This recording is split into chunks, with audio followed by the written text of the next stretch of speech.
Patrizia Rinaldi ad Agrigento Noir con la sua Blanca, che è un libro ma è anche una serie televisiva.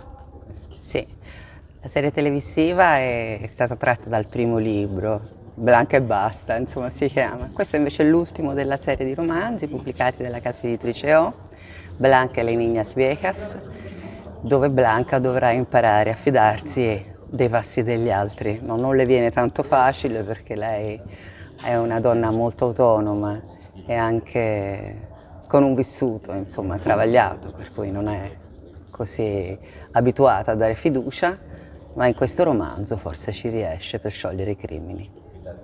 L'intruso di Salvo Toscano ad Agrigento Noir. Sì, è una nuova indagine dei fratelli Corsari, miei personaggi che questa volta indagano lontano dalla loro città e dalla mia città, da Palermo, perché la storia si svolge nel centro della Sicilia, da queste parti in realtà, diciamo. Il luogo in realtà si trova dalle parti di Cammarata, anche se nel romanzo ha un nome di fantasia. È un'indagine su un cadavere carbonizzato e su questo misterioso morto comincia, ecco, una ricerca della verità che porterà i fratelli a imbattersi in una comunità religiosa che si trova appunto in un luogo un po' sperduto della Sicilia. Nino Genovese questa sera al Festival Agrigento Noir presenta il suo libro. Delitti e Maestrale è il sequel del Scirocco e Zagara, edito da Fratelli Frilli. È un romanzo che ha come protagonista il maresciallo Gianluca Mariangelo. Io credo che la sua forza sia proprio questo personaggio, il maresciallo, che è una persona comune che possiamo incontrare tutti i giorni per strada.